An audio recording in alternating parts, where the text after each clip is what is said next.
Hey everybody, welcome to the QuiverCast. You go left, I go right. Man, this wave is out of sight. Going surfing, going surfing, going surfing with friends.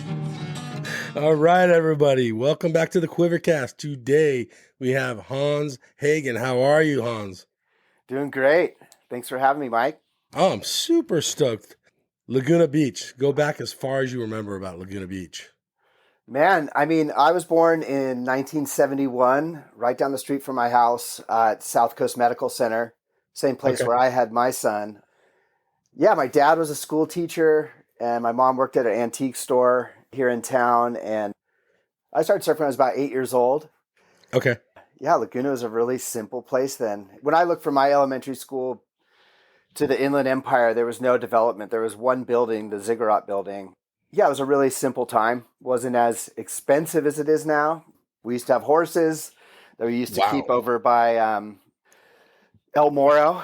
They had a ranch over there before Newport Coast was there. Yeah, it's just beautiful. It still has that, the mountains meet the sea, but it was just a lot less people then. Kind of artsy?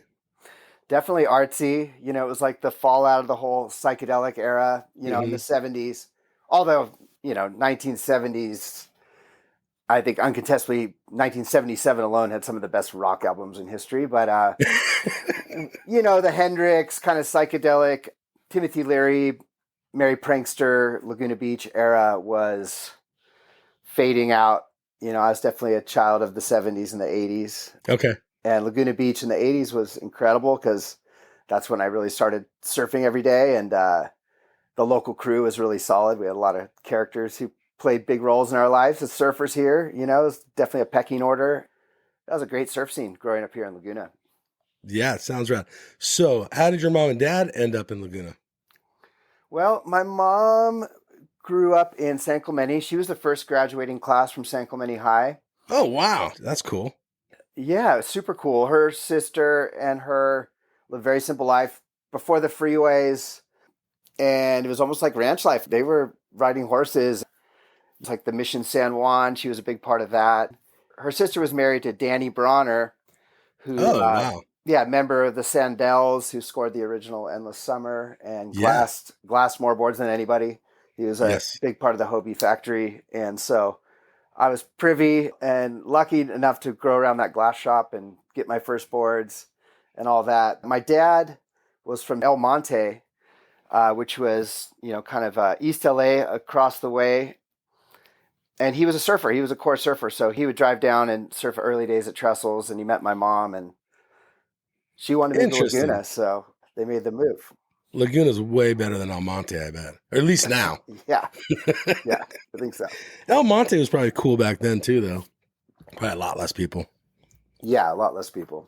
Yeah, trippy. Okay, how hard was it to learn how to surf in Laguna? Or did you guys go elsewhere, like Doheny or something down the way? Yeah, I started at Doheny. First sessions was Doheny, San Onofre. Yeah, I really didn't take to the reefs here until I was like 10, 11, 12. Yeah. Where I started when I was 8. I think it was more of us going down to Sano and Doheny in those early days. Right. There's really no beach breaks per se in Laguna. Or are there even just kind of secret? No, the beach breaks that we do have are like wedges right on the beach. Yeah. They're like, the Blair Conklin type waves, they're just like really advanced, to say the least. Very quick, very hollow when they do break. But we have a bunch of little reefs. A lot of them break really close to rocks or really close to the shore. So they're definitely fickle, to say the least. Yeah, I started surfing it though, and, I love our local spots. Of course, you grew up there, but how hard was it? And was it kind of sketchy? Or did you ever have a sketchy situation where you're getting slammed on rocks or something? Oh, yeah. I remember my first surf at Brook Street, and when the tide's high, it just banks against the rocks, and yeah, it was always intimidating. There's boils, and there's like uneven rock. A lot of good pipeline surfers have come from Brook Street. We don't have the barrel. It's like everything but the barrel. We have a really difficult paddle, a really difficult drop. It's hard to make. It's fast. It's got some juice. Yeah, it's a fickle wave. And as a kid, surfing both there or rock pile, it's like, it's really tests you to learn learn the ropes and come out with your board undinged and all of that, Yeah, yeah, or your body. right. And what was the local crew like growing up there? Oh man, back in the day, both Thalia Street, Brook Street, and Rockpile all had their crews. Different crew? Yeah, different crew at each spot. Yeah, they held it down. Like we definitely were picking up the scraps as kids. The pecking order was real. Yeah, I didn't go out the back for a set for a long time. Were these guys all friendly with one another, or were there kind of rivals? This is tribal culture, right? So Right. there's rivals amongst the crew, but they were all at the end of the day.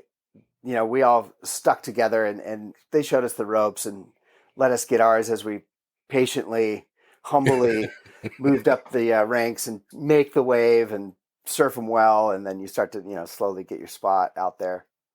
It had to help with your dad surfing. My dad definitely helped. Yeah, he was always in the Brook Street contest and, in the Okay. older guys division. And, so he was through the paces and knew everybody. Plus, he was a school teacher. So a lot of those surfers went through his class. Oh, yeah. Yeah, so that kind of helped me a little bit. Okay. Is there a north side, south side kind of thing going on? Like Yeah, big absolutely. town. It's a big town. I mean, it's funny. Long, lengthwise. Long in length.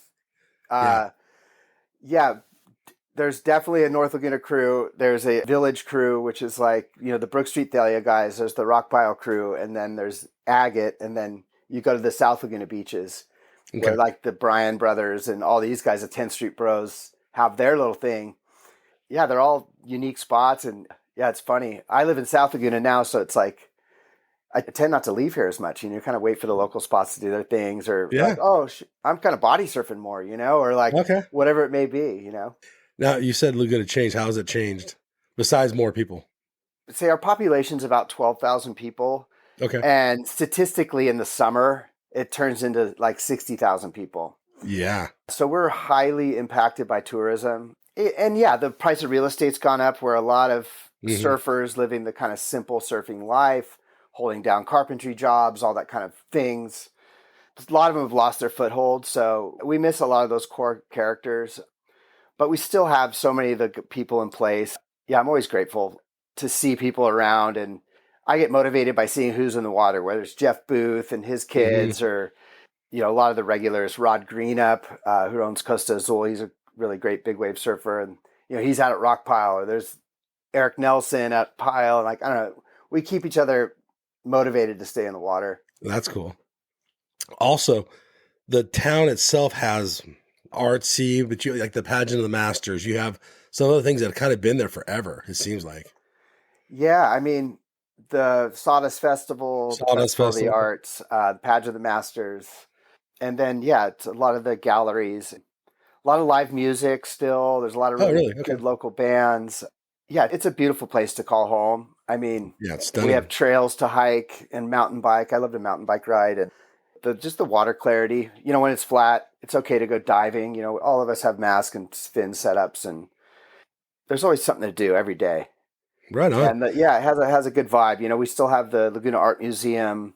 We have the Coast Film Festival. We have a number of things that kind of keep the arts and commerce and the vibe of it all alive. Is there anywhere else you go to that you like would be rather move, or do you think like Laguna's it? That's an interesting subject. I travel a lot, Right. and you see the quality of life in some place like Spain or Portugal or even South America, Chile. I spent a lot of time in Chile, and I do look at the quality of life everywhere. Laguna is obviously, my parents are still here, my kids are here, so home is where the heart is, and obviously I have these roots. Yeah, as far as Southern California goes, I really don't see myself living somewhere else, but I do dream of living abroad, in some of these places that I've got, was fortunate enough to travel to, whether like Ireland and Scotland, and Oh, wow. Yeah. there's so many ways to live. Let's go backwards again to when you're a kid. So you start surfing contests and stuff. How does that happen? All of our first contest is the Brook Street Yeah. Invitational, which is, Makes sense. one of the longest running contests in the world. So, traditionally it's one of those things. It's the first time I put on a jersey. Yeah, I started with that, and then, Jeff Booth was excelling in all the contests. Mike Parsons as well. Chris Morrow. Yeah, James Pribram, Stephen Chu, Brandy Faber. there's a number of guys in our generation. Yeah, I remember Bob Booth talking to my dad. That's Jeff's father. And he's like, hey, Yeah. you should try the NSSA. And I drove up for the boys division when I was 12 and surfed, my first NSSA up in Manhattan Beach. How'd that go? It's good. I think I got second. Oh, And, wow.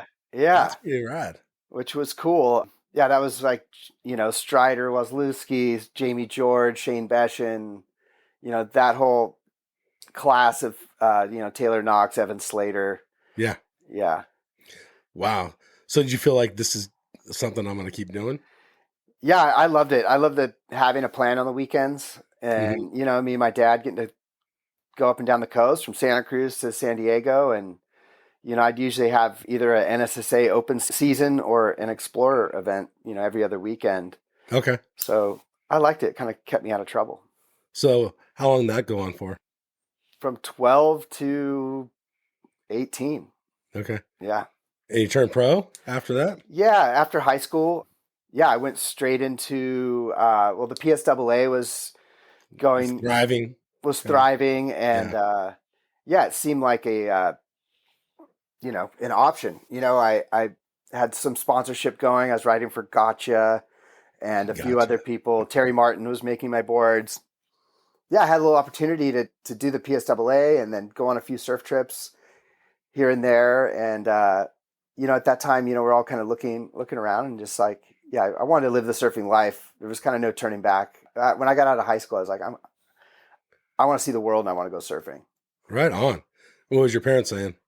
Being educators? They're all right with it, actually. Okay. Looking back in retrospect, it's kind of like, that's a big decision to make. Big, yeah. Yeah. I don't know. For me, it happened pretty organically and I didn't get much pushback. I had to make ends meet. I don't know. It seemed like the right thing to do. Real quick, though, on a side note, with the PSAA happening, then they had the ASP and all that going on. Do you think there could be a tour today in America, like an American tour, something similar to the PSAA? Would that work in today's world? I mean, it's interesting, if you look at the Challenger Series and you look at the way the World Surf League is built, like I do think we need a domestic program. I think there needs to be tiers, just like a lot of other sports. But absolutely, yes, I think there should be because it's just so expensive to do the Challenger Series. Less and less people able to really get out there and, make a move towards it. Right. And it seems like from a Southern California perspective, a lot of the QSs are elsewhere in America. They're in San Luis Obispo has a couple, and East Coast has a couple. It seems like the epicenter of the surf world has nothing really happening. You're right. And we're really lucky to have the Bud Tour. If they could bring that back, I think that'd be cool. Or something similar, right? Yeah. Okay, so where does life head as a pro surfer besides traveling and surfing? It's a road to nowhere, man. For some, probably. No, for some. I was one of those surfers. I never got paid a huge salary to go surf. I was incentivized. I was blessed to get a lot of travel paid for. Back when, we had all these surf mag, surf film projects going on, and we were able to piece together this life. I was able to diversify, so I started helping produce and do some music supervision for some surf films, and then consult with some of the companies who are producing some of these films and help facilitate and co-produce. I was submitting articles to a lot of the surf mags as well to kind of piece some of the funding together. And I just see the world as a massive education, seeing the world and experiencing it, learning how to make ends meet with that lifestyle is a school in itself. No, I wore a lot of hats to do so. Yeah. But number one was like, hey, I want to go surf the best waves in the world and I want to surf them with the best surfers in the world. Because this has been my dream since I was born, or not born, but probably by the ripe age of 8 years old, I was, ready to roll. I think there's a ton of opportunities. I was being a bit sarcastic saying that it's a road to nowhere because ultimately it opened up so many doors. You just have to know when to walk through them. I was always paying attention how to kind of keep this going, whether it's, right. Yeah, there's a lot of things to get involved in. Like you said, so many different hats you were wearing. Was it hard or was it easy to keep a consistent pay, or did you ever know where the money was coming from to survive? Part of my story is I got really lucky in 97 when Hmm. I fell into some big fashion contracts. Okay. I did an editorial with this photographer, Robert Maxwell, for Rolling Stone. Mm. And I was on the WQS at the time over in Europe. I got a call from my mom. She's like, hey, these designers, both Ralph Lauren and Calvin Klein, are trying to track you down to do a campaign. And, the money was real. It was really good. And I lucked into it. So I was able to do both. Like I was able to get some easy mailbox money from the fashion Wow. commercial world. Yeah. But at the same time, the surf industry was thriving. So my surf contracts also kind of leveled out as well, because they needed their catalogs done and they needed editorial and they needed all that stuff. So I had a pretty good job doing both in those earlier years from like 97 to like 2008.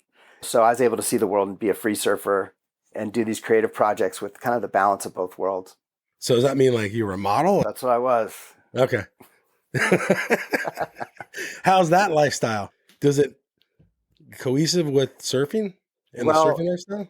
it's quick money, I'll tell you that. It was very minimal time investment for returns.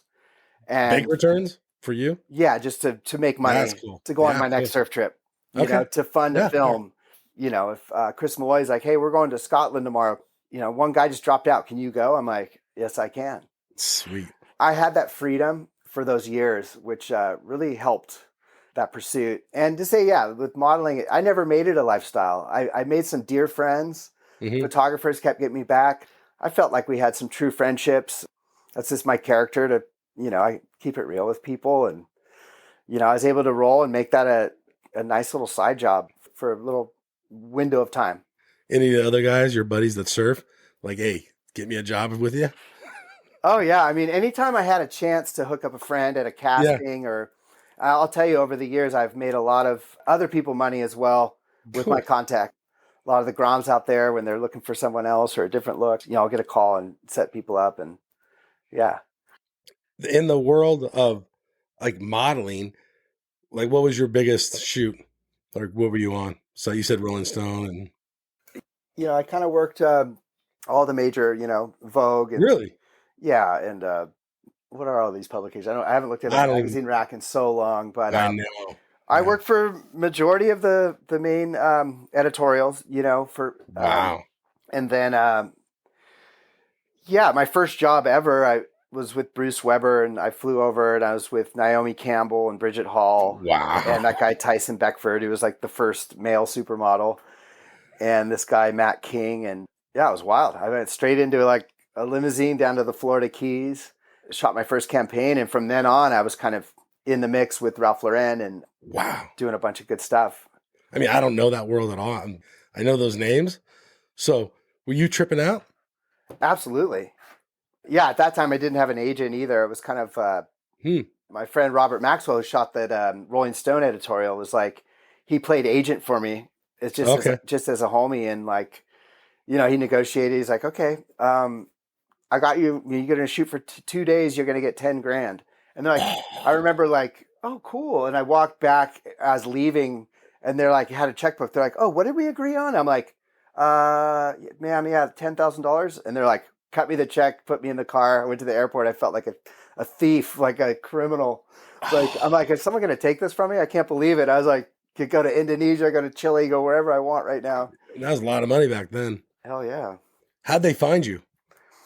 It was from that shoot, Robert Maxwell. Okay. Yeah, shot that was an editorial for Rolling Stone. I went down there. Laird Hamilton was down there doing the shoot. He was kind of the focus. Okay. And I was like, hey, would you try on this outfit? And then I went down there with my buddy Brandy Faber, and I think Gabe Sullivan was with us. And we all kind of got like one outfit. They started like handing me like, hey, do these, tight snake pants fit you? And I'm like, oh, I guess they do. And I was like, all right, this is a little weird, but I'll take them. I'm like, Yeah. I rolled with it, and it paid off, so. So does that help you meet people outside? Obviously, outside the surfing world. Did you make friends with like celebrities? Yeah, it's definitely, I mean, to spend time in Manhattan, in New York, yeah, you're in a different mix, and Yeah. that's why I'm forever grateful for that experience. If I didn't walk through that door, I mean, like, I hear stories like of certain surfers. Like I think it was Ted Robinson told this Yeah, great Ted. story where he had all these opportunities. And he's like, I'm a pro surfer. I ain't going through that door. And like, he's like, catch me if you can. But I don't know. I saw it and I was like, I'm walking through that door. I'm going all in. And Yeah. it worked out. It wasn't a huge time consuming thing. I mean, look at like Evan Mock now, like Okay. he's one of those guys who just like the world just opened up for him, over Yeah. on that side. And he's an amazing skateboarder and surfer. He's crushing. He's making great money and having That's a whole awesome. nother trajectory in his life. And I think Ted's thing was they almost made him miss the heat or something, and he was pissed. So he Yeah. kind of gave it up. No, that's like me. I was like, maybe these WQSs Aren't that aren't my important? path. And like once I started to get that, and that's what kind of it led me to these trips, like with Yeah. John Callahan and Ted Grambeau and all these kind of like surf explorer photographers. I had the opportunity. They're like, hey, we're going to go to the Philippines. We're going to go to the Andamans. We're going to go to the Spice Islands. We're going to go to New Caledonia. We're going to go to the Outer Hebrides. And I was like, I can go. Yeah. Okay. Now back to your parents. What are they thinking about you being a male model? To this day, I think my dad, yeah, it's a bit of a punchline, Okay. but no, I think they're proud of it. The funny thing is, you course. go to my house, you'd think there'd be like a surf portrait or something to do at the beach. And Yeah. my mom still has a photo of me on a horse with a mallet, like doing like a polo No fragrance polo. campaign because it looks so good, Yeah. Of course. I was going to ask you, do they have pictures on the wall of you like that? And Yeah, obviously they do. it's pretty So funny. you have kids too, right? You have 2 kids? Yeah, I got 2 kids. 19-year-old girl named Hannah, Mm-hmm. who's living up in LA and going to junior college and working full time with Kim Kardashian's company, Skims. Oh, wow. And she That's works for this other celebrity stylist as well, this girl, Iliara. And so she's super busy, living the dream already. She's 19 and off to the races. And Okay. then my son, Lyric, is 17 years old and a senior at Laguna Beach High School. Wow. Okay, cool. Your daughter in LA, how different is that world for her? Did she talk to you about it? Like from Laguna? Is there similarities, but there's also big differences? I don't think there's any similarities, actually. Like, Oh, really? Okay. I mean, besides Artsy. she's lucky she has a couple friends from Laguna who are living up there, and her Okay. best friend Chanel is her roommate, so she's able to have some backing.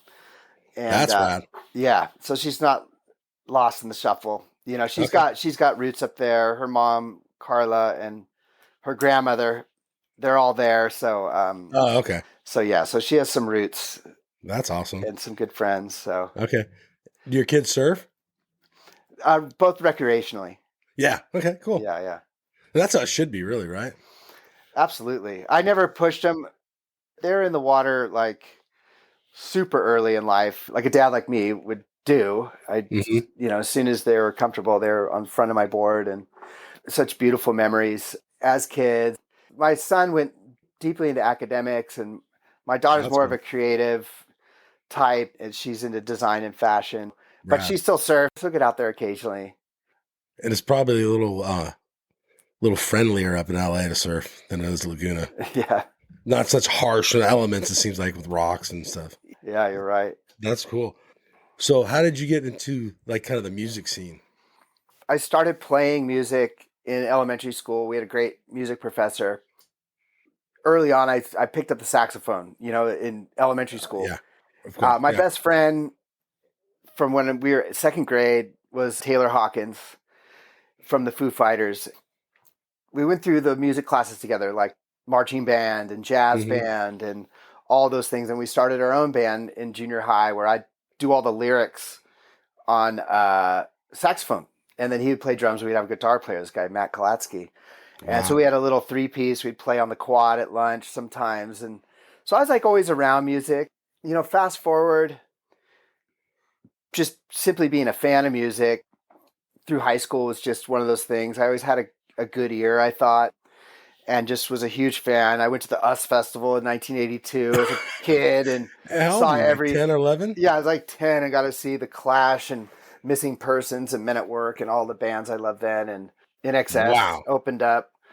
And I don't know, I always had a love for it. just anytime I made any money, I'd buy CDs or tapes and vinyl and go to record stores and read music magazines, find out who influences who and all this stuff. And having my best friend Taylor on the same path, but he was like, pick a lane. And I'm like, surfing. He's like, I'm going to be the musician. I'm like, all right, great. Right. But I was able to, ride when he had his bands back in high school. We'd go to Sunset Strip in the, when we were kids. Wow. It's like those pay to play gigs, and I'd help paper the streets and like, oh, we got all these tickets. I got to get rid of them. And he's got to recoup, $400 to pay the promoter. And so I was like, that guy. Anyways, that was a big part of it. My wife, Carla, she was also very musical, and her family's very musical. Her dad was a classical music pianist and composer and record label owner. Their whole family, both her siblings, are musicians as well. So kind of both sides. There was that, which kind of their family side connects to Ry Cooter, is Joaquin Cooter's, which is my brother-in-law. That's that side of things. So I've been kind of immersed in Ry's life for all these years. Taylor on the other side, and his whole tree of music life. Yeah. Okay. Let's go to today. You have a radio show in Laguna at the local station. Yeah. Shiny Things. Shiny Things. Yeah, that's cool. And I've listened, and it's excellent. And your taste in music's kind of all over the place, but it all blends together too, and it makes sense. It's kind of cool. Yeah, thanks. I like it. Yeah. Yeah, it's just a fun little passion project. The radio KXFM went through ownership change, and this guy Billy Freed was, shaking the tree, getting people involved, and he kept hounding me. He's like, "You got to do it. You got to do it." Consensus in town says you should be a DJ, and I'm like, I'm like, oh my god, not another responsibility. I have the Mauli Ola Foundation that takes up a lot of time. My wanderlust, just for if a swell comes up, I drop everything and end up in Mexico or wherever. So I'm like, oh my god, I don't know if I need something to lock me down. I was happy I took it on, so now I'm like 6 shows into it, so that means 6 weeks. It's super fun to do. It's super eclectic. I do everything from new wave to post-punk. Everything. And it's heavy metal, classic rock, world. Yes. And just try to pick the songs and have a narrative that somehow it all blends together where it makes sense. Well, you seem to tell stories about maybe things that happen in different parts of your life. And then you talk about the musician or the song or something along those lines. Yeah. Like I remember one with, I think you met John Cougar Mellencamp and you didn't know or something. And then you play one of his songs and it's like super rad. How you blend it all together. No, they're all true stories. It's like been going to these shows since the US Festival in '82. So been lucky enough to have random exposure to a lot of great artists. Random exposure. That's good. Yeah. Do you pick the song first or do you pick the story first? Or they just kind of happen together? Usually song. Okay. Yeah. It all comes from surfing. Like, you're out from a good session and I just sit there and start hearing things and seeing things. So each week you're on the hook for 2 hours. At this point, I'm up to like 10 hours of programming. So it's fun. Yeah. It's like making a mixtape every week. Okay. Do you have a producer to help you? Or like, how did you learn to use the equipment and all that? Oh, just trial by fire. No one was there. Really? No, seriously, the first. Oh, no. I mean, that's what's. If you listen to the show, you'll hear me biff it a few times. Like you definitely you got to kind of learn it quick. Okay. Is it a fun process? Is it stressful? I don't really stress out because there's probably like, I don't know. You just can't stress out. Yeah, I get that. I get that. And you've been involved in movies. Like what movies have you been involved in? A lot. Yeah, surf movies. Surf movies, yeah. I mean, there's a number of stuff early on. I'd like to kind of start in the World Jungle. There was a company called World Jungle, which one of my mentors in life, Jack Denny, started. And I was his marketing director for a great number of years and his team writer. And we set out to do a few movies. We started with this movie, Raw Energy, and then did this other movie, Aquatopia. I did the music for both of those. Yeah, always like to get bands in the studio to do original soundtracks. Yeah, after that, I was helping Chris Malloy. We did Thicker Than Water and Shelter. Yep. Then I got taken on to do Globe's first movie, Somewhere, Anywhere, Everywhere. which was super fun. And then that led to me doing an independent film called Lost Prophets, which was cool. We did an original score for that with Joaquin Cooter and Sonny Levine, Quincy Jones's grandson, Ry Cooter's son. Yeah. They're both just great musicians on their own. And they went to the studio and did an experimental surf soundtrack album for me. Started as a part of Shelter, but then rolled into Lost Prophets. And then we ended up winning Best Original Score in 2010 for that score, which was at the X Dance, in Utah, which at the time was cool because it was going up against all action sports. Like Shaun White, I remember having this really big budget Red Bull project with, full on music budget. And, we bootstrapped ours, and I was just really happy for it to get recognized. That's right. Then, so in that world, in the music world, what's the most enjoyable thing for you? Is it going and seeing shows, or is it finding new bands? Is it you playing an instrument? Like, it's all the above. I mean, learning a new song all the way down to hearing something that lights you up, and then maybe placing it in something that might move people. I love catching shows. I love producing shows. With Mauli Ola, I've done a number of concerts, and I do some other stuff on the side to book bands. One of my other jobs that came with this was Taylor Hawkins and I. Taylor had a side project called Chevy Metal. He always used to call it the world's worst wedding band. Okay. But it wasn't. He's he's a self-deprecating kind of character. He's very humble. They're actually an amazing cover band that I helped manage and book and tour manage as well. We got to take it all around the world, just on like little blips of time. Like, it was never, his day job was Foo Fighters, Yes. But Chevy Metal had a good run for about a decade, and I was able to book and manage and make that stuff happen. And, whether it was the XXL Awards or they played the opening at Snapper Rocks, during the WSL event, I placed in a lot of like surf and snow and skate things, but we also got to tour South America, and, they came over to Hawaii and played a Mauli Ola gig. And anyways, we had a lot of fun, and, got to spread our wings with that band. Yeah. Awesome. The Mauli Ola Foundation. So tell us about that. That's the bread and butter of everything you're doing. Yeah. I mean, I've been the executive director of the Mauli Ola Foundation since 2012.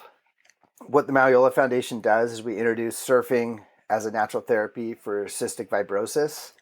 Cystic fibrosis is a pulmonary disease and a digestive disease, and it's medically proven that the ocean salt water and the activity of surfing helps them live a better life. Like, it helps them breathe better, helps limit infection. It mimics their treatment, what they do in the clinics and hospitals and at home. It's a great story. It's a great aspirational thing for them to do. It's a spiritual activity. So what we do is we provide these free surf experience days and educate about it all around the country. So we do events in Hawaii, from New York down to Eastern Seaboard to Texas. And then we do Santa Cruz to San Diego and everywhere in between. Yeah, we have a lot of families coming from all over the place to get their free sailing treatment and surf with some legends and have some fun. Are you guys also teach them like to keep doing this? Yeah, the idea is to stick with it. Right. They have a lot of challenges in their life just to keep up on their medicine regimen, and their, they use a nebulizer and a percussion vest. It takes hours, probably 3 to 4 hours a day to maintain their health on a daily basis, just on their regimen with taking enzymes and all the different lung treatments they do. A lot of the people we've had come through our program remain surfers, which is cool.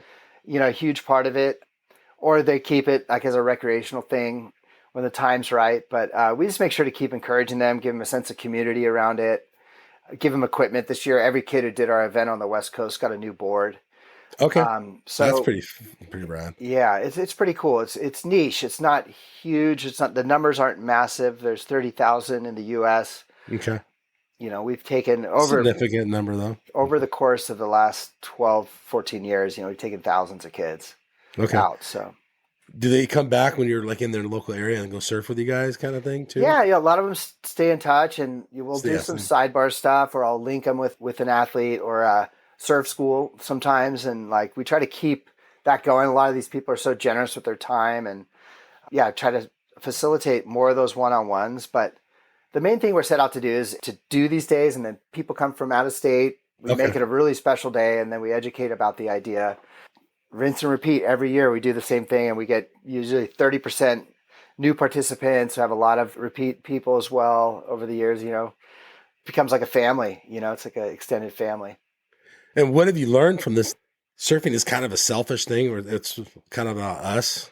You're showing what the ocean can do to help. The one thing I learned is like to seize the moment.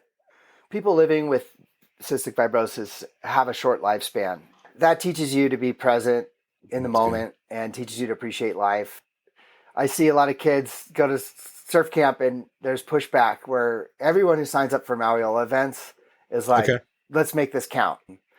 And that's one thing I learned is just being present, giving it your all. If you're dealing with a 50% lung function, and we all know what it feels like to be gassed in the water. Mm-hmm. The fact that they keep paddling out, even though their body's feeling funky and they're out of breath and they're out of their element and just I don't know, I just feel like they're the most courageous people. And that continues to inspire me. I think both, their courage and just making use of every moment. That's cool. Wave pools. Getting some wave pools. The Palm Springs, it looks like. Man, the way our September, October was, you had to have another plan because we were in the fog and it was flat. Yeah, I was lucky. Our friends, and actually the founder of Mauli Ola, James Dunlop, bought that old Wet and Wild park that was falling apart with, Kalani Robb had this deal and they just went for it, just gung-ho to build that wave out in Palm Springs. Now it's currently called the Palm Springs Surf Club. Yep. And it's great. I mean, you could go get a proper barrel out there. There's a perfect split peak, a right and a left, so you could feel like you went on a little surf trip. I haven't surfed it. My son surfed it. He says it's a little heavier than it looks. It can hold you down a little bit. Did he surf the slab? He did. Yeah, the slab's real. I mean, you come from a deep spot, you hug the wall, and you look, and there's like a triangulation of the bottom, and basically when it pulls off the reef, it's or the cement, it's it's like probably a foot maybe of water, a foot and a half. Okay. It's really shallow, and the water's like gin clear. Yes. Like it's like so clear. So you see everything as you approach these barrels. It's pretty like, you don't want to be too deep. You don't want to be in front of it, Yeah. Better to be too deep than in front of it. But people do hit the bottom. And then there's a deep spot after, so you could actually get lung checked on this wave, which is so funny. Yeah. I think that's what happened to him. He said he got a little concerned, I guess. Yeah, it's fresh water. So I've been there, like first wave of the set, don't make it. Go down in the deep spot, and then there's 3 waves after it. At the end, I was like, oh shit. Okay. But, fresh water. Salt's our friend. It helps you become more buoyant. Wave pools in general, what do you think about them? There's quite the craze right now. They're popping up. Either way, I mean, the ocean is always number one. And I go out for so many reasons. I think just the feeling of submerging your head in cool or any salt water and the unpredictability of the ocean is where it's at. Why we all surfers, we're into weather and we're into getting out into the great outdoors. Self-forecasting. All of it. And just the whole experience around surfing is what makes surfing so special. But anyways, I think it's a great option. There's a lot of people. I think it's going to improve people's aerial surfing and all this other stuff. And everyone goes through flat spells, and they're fun. Yep. You can't deny they're fun. What about Middle America? Is it going to help grow a segment that maybe there might be a surfing population in Arkansas or wherever the next wave pool comes up? Yeah, it'd be interesting. The long game would be really interesting. Yeah, the long game. Yeah, I'd like to see what this is like in like 2045. Yeah. Like that's going to be a trip. So early game to tell, but have to say I've surfed Kelly's wave. I've surfed, what do they call it now? It's not BSR anymore. So it's a Waco, just the Waco surf. And I surfed Palm Springs Surf Club, and they're all super fun. Are they all completely written differently? Totally differently. And they don't feel the same. Not at all. Okay, that's That's true. what's kind of cool. Yeah, they're all totally different. Is there a learning curve on all of them? Every one of them. Kelly's Wave has a really expensive learning curve. Like you get like anxiety attacks. Like Oh yeah. like Don't mess up if this you wave. fall, you're like it's like $500. Yeah. Yeah, the way the power moves on that wave is so much different than Texas. Feels more like a real wave to me with the way the wedges and the how you project your speed. Okay. And Palm Springs it's got a superior barrel. You know, like that's the best part. The turns are fun. It's like tight, it's condensed. It's like there's people on either side of the wall. It's kind of like yeah, Matt Biolos told me it's like he's like this is a pretty unforgiving wave for the aging surfer. You Mm-hmm. know, someone who's getting a little older and your weaknesses, your pop-ups, all that's getting exposed because it's like yeah, everyone's just kind of sitting around. It's very tight, but it's super fun, you know. Yeah. So we're all aging, and I know you still surf super good. How do you stay so fit, and how do you keep surfing so good? You got to stay on it. Like, you know, Okay. I don't surf quite as many hours as I used to, but I try to paddle out almost every day. I'll always paddle out. You know, I think cardio is really big. You got to like hike a hill or ride a mountain bike. And then I do hot yoga too. Hot yoga is like really helped me out. I don't really do much weight training or strength training. I'll either do ocean swims, I'll hike the hills, or ride a mountain bike, and then yeah, try to do hot yoga at least once a week or something. You know, Right on. And what's your quiver look like? What are you riding? I'm still riding majority Xanadu surfboards. I have a range. He has so many trippy models. My favorite being the Pig 2, which I ride a 5.9, like 31 liter, this little moon tail. Yeah, super responsive, fast, fun board. So I could ride it in almost anything too, which is like when the waves even get bigger, I tend to ride it. Kind of a bit of everything though, like fishes. I like to longboard. I get down to San Onofre a lot, surf a lot of trestle still. You know, Okay. it's close, so So you mostly stay on shortboard though? Is that what's keeping you? And is it hard to older you get to switch boards? I got to be honest. Fletcher Chenard made me this epoxy twin fin that's 37 liters, Mm-hmm. and Super floaty, probably. it's super Mhm. floaty, and Yeah. I've been like sneaking that in the van a lot more lately, and it's super fun. It's the best board I've ridden in a wave pool yet, too. Okay, that makes Um, sense. you know, I'm sitting there with Xanadu, and you know, we've been doing boards together since 1997. Like I've been riding his Wow. boards for a Yeah. long time, Yeah. so they're super dialed in. So we'll talk about like, I think you should go up a half a liter, you know, and little adjustments, and it's funny. Yeah. And I'm like, I think I need to go up like rethink the whole thing. Like Uh-huh. I look at like Margot, like Brendan Margison's been riding with these Yeah. kind of wider front points and like just different types of boards or different waves. And I find myself like maybe you know, I'm not trying to qualify, you know, I'm not trying Mm-hmm. to do anything. And so I'm just slowly morphing my quiver into just more and more happiness, Yeah. you know, Yeah. Yeah.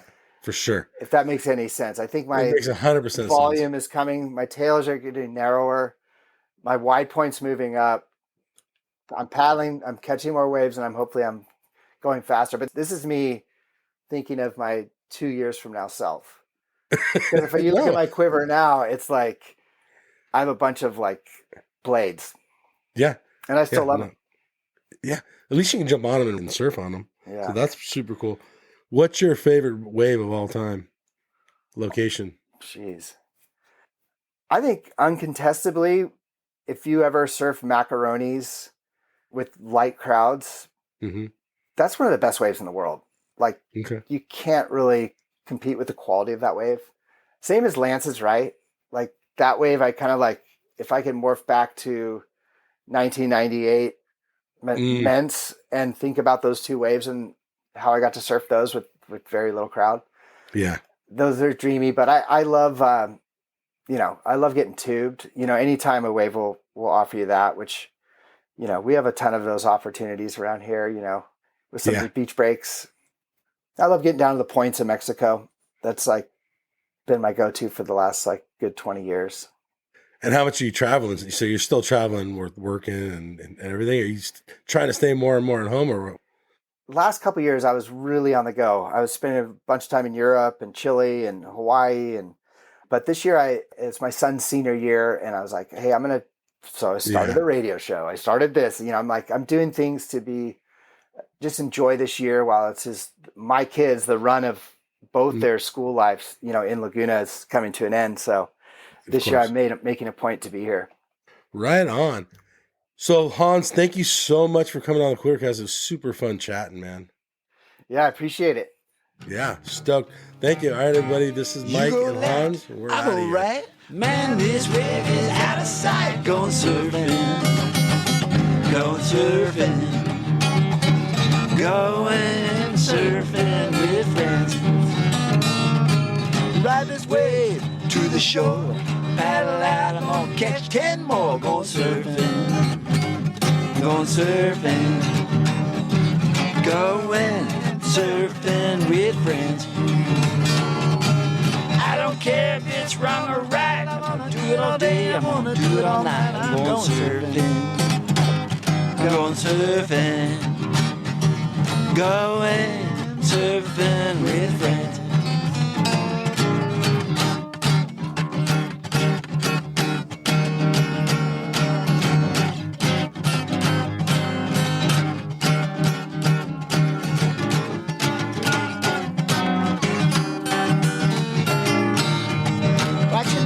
On my way, it's a beautiful day. I'm going surfing.